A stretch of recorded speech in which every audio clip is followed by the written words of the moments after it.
기록보관소 X. 1988년 스튜디오 지브리의 대표작 중 하나인 이웃집 토토로가 개봉했습니다. 귀여운 캐릭터의 토토로, 그리고 자매 사츠키와 메이의 순수한 일상이 펼쳐진 따뜻한 이야기. 자연과 동심을 배경으로 한 이 애니메이션은 많은 사람들에게 유년기의 향수를 자극하며 힐링 영화로 각인되었죠. 하지만 시간이 흐르면서 이 작품을 둘러싼 전혀 다른 시선이 등장했습니다. 사람들은 이야기 속 디테일 하나하나에 의문을 품기 시작했죠. 토토로의 미소, 메이의 그림자, 연못 속 신발 한 짝. 작은 단서들은 퍼즐 조각처럼 이어지며 하나의 괴담으로 형성됩니다. 오늘 기록보관소 X에선 이웃집 토토로를 둘러싼 괴담, 일본에서 실제로 발생했던 1963년 사야마 사건과의 놀라운 유사점을 바탕으로 이야기 속에 숨겨진 진실을 하나씩 짚어봅니다. 영화 중반, 메이가 갑자기 사라집니다. 자매는 전날까지 티격태격하며 장난을 치던 평범한 아이들이었지만 어느 날 갑자기 동생 메이가 감쪽같이 사라진 거죠. 사츠키와 마을 사람들은 메이를 찾아 헤매다 연못 근처에서 아이 신발 한 짝을 발견합니다. 이 장면은 단순한 긴장감 유발, 그 이상의 무언가를 담고 있죠. 신발을 본 어른들의 표정엔 당혹과 불안이 맴돕니다. 마치 이미 예상했던 결과를 마주하듯이. 하지만 언니는 단호하게 말합니다. 이건 메이의 신발이 아니에요. 이 말은 단순한 부정이 아니었죠. 어린 소녀가 믿고 싶지 않아 뱉은 투정, 혹은 진실을 알고 있지만 입 밖에 내는 순간 그것이 현실이 되어버릴까 두려운 듯한 장면이기도 합니다. 이 장면은 단순한 극적 장치가 아니라 실화를 바탕으로 한 은유적인 장면이다 라는 주장이 나오며 논란이 시작됩니다. 실제로 한 소녀가 사라진 사야마 사건에서도 소녀의 것으로 보이는 물건이 발견된 장소는 농장 인근의 연못이었죠. 당시 가족이 이건 우리 아이 것이 아니다 라고 강하게 부정했다는 언론 보도도 남아있습니다. 1963년 5월 1일 사이타마 현에서 당시 중학교 1학년이던 한 여학생이 실종됩니다. 여학생의 이름은 나카다 요시에. 요시에는 반 친구들에게 오늘은 내 생일이니까 라고 하면서 자신의 자전거를 타고 평소와 달리 일찍 하교합니다. 오후 3시 20분경 한 마을 주민이 학교로 가는 길과는 전혀 다른 방향에서 요시에가 누군가를 기다리는 듯한 모습을 봤다 란 목격담이 나오는데, 이 모습이 요시에의 마지막 모습이었죠.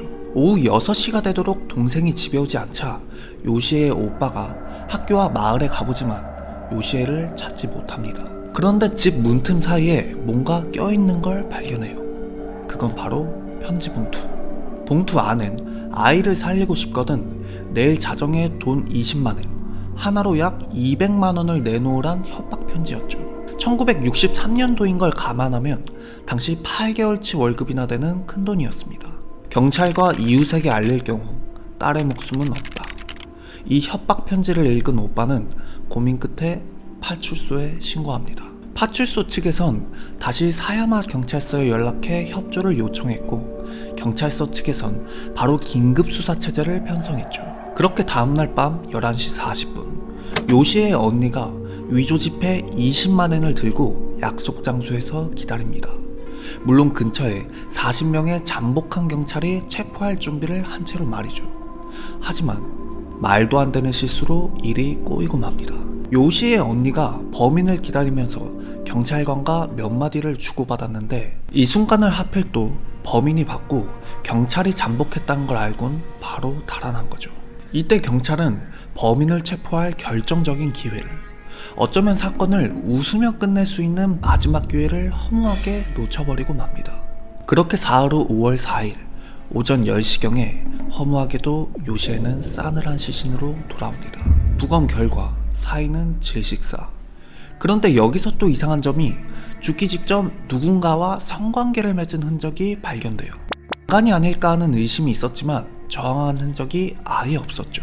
의문점은 여기서 끝나지 않습니다. 그로부터 22일 만에 용의자 가즈오를 체포하는데, 순순히 범행을 인정했던 남자가 법정에서 본인의 자백을 번복하죠. 경찰이 강압 수사를 하며 자백을 강요했다. 자신은 억울하게 범인으로 몰린 거다 라고. 그렇게 50년간 법적 공방을 주고받다 폐렴으로 가즈오가 사망하고 마는데, 이 사건은 현재 일본 검경의 끼워 맞추기식 수사로 진범을 놓치고 엉뚱한 사람만 징역살이 시켰다는 평가가 지배적이죠.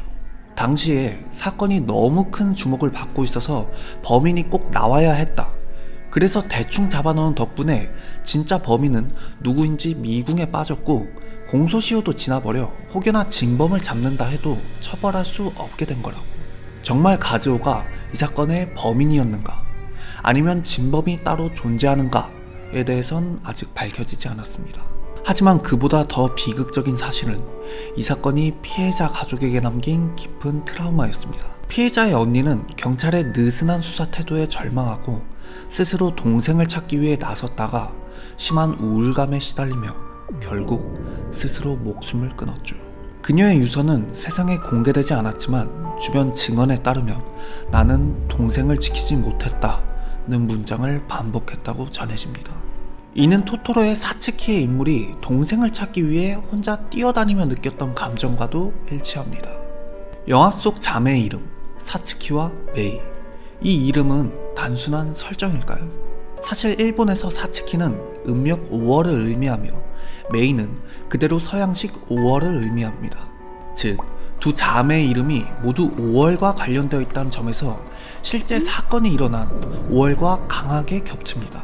또한 토토로라는 이름은 지브리 측 해명에 따르면 트로를 아이가 발음하는 시기라 하지만 괴담에 따르면 일본 지명인 도코로자와의 축약음처럼 들린다는 주장도 있습니다.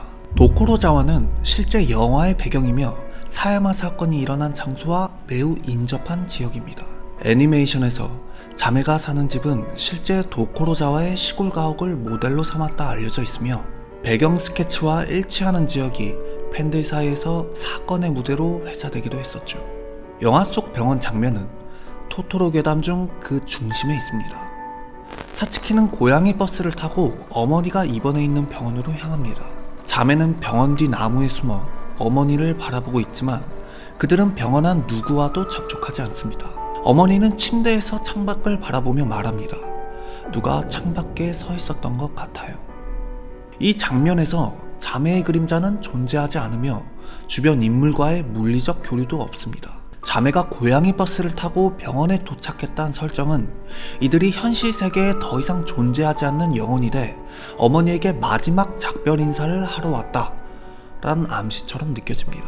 실제로 일본의 불교 문화에선 죽은 자가 사망 직후 가족에게 작별 인사를 하기 위해 잠시 이승에 들른다고 믿는 전통이 있습니다. 이러한 문화적 맥락 속에서 병원 장면은 단순한 상상이 아닌 고요하게 연출된 영혼의 방문을 표현한 것이 아니냐는 주장이 설득을 얻고 있죠. 고양이 버스는 분명 매력적인 캐릭터입니다. 하지만 고양이 버스가 어른들의 눈엔 보이지 않고 아이들만이 그 존재를 인지할 수 있다는 설정은 일본 전통 신앙인 저승의 안내자로 묘사되는 동물과도 유사하죠. 일본 전통 설화엔 고양이가 죽은 자의 영혼을 삼키거나 사후 세계로 인도하는 존재로 자주 등장합니다. 고양이 버스가 도착하는 장소가 어딘지 정확히 알려져 있지 않고 목적지 이름조차 해독할 수 없는 상형 문자로 되어 있다는 점에서 이 교통수단은 현실 넘어 어딘가를 향하고 있다는 뉘앙스를 남깁니다. 사츠키와 메이가 고양이 버스를 타고 어머니에게 다녀온 그 여정은 실제로는 생의 마지막 순간, 즉 죽은 아이들이 어머니를 마지막으로 찾아가 인사하는 장면이란 설이 점점 설득력을 얻고 있습니다. 초반부 자매는 활달하고 에너지가 넘칩니다. 주변 인물들과 상호작용하며 그림자도 분명하게 존재합니다. 그러나 메이의 실종 이후 자매의 대사는 급격히 줄어들고 그림자는 점점 사라지며 그들이 등장하는 장면은 점점 정적인 침묵으로 채워집니다. 이것은 흔히 일본 괴담에서 묘사되는 유령의 특징과 닮아 있습니다. 유령은 소리 없이 움직이며 실체는 있으나 존재하지 않는 듯한 느낌을 주고 아주 가까운 사람만이 아주 미세하게 그 기척을 감지하죠. 이웃집 토토로의 후반부는 마치 현실과 비현실 사이를 표류하는 듯한 연출로 가득하며 이로 인해 작품 전체가 은밀한 죽음의 비유란 해석에 무게를 더하게 됩니다. 이웃집 토토로는 세계적으로 사랑받는 명작입니다. 순수한 동심을 노래하는 작품으로 기억되지만 그 안엔 설명되지 않는 수많은 상징과 퍼즐 조각들이 존재하죠. 사야마 사건은 이제 사람들의 기억 속에서 점차 잊혀지고 있지만 혹시 그날의 슬픔과 기억이 이 애니메이션을 통해 무언가 말하고 있었던 건 아닐까요? 여러분은 어떤 괴담이 궁금하신가요? 어릴 적 잊혀진 애니메이션, 금지된 방송, 설명되지 않는 기록, 듣고 싶은 이야기가 있다면 댓글로 알려주세요. 앞으로도 수많은 미스터리, 기록보관소 X에서 전해드리겠습니다. 흥미롭게 들으셨다면 구독 부탁드리며 오늘은 여기까지 하겠습니다.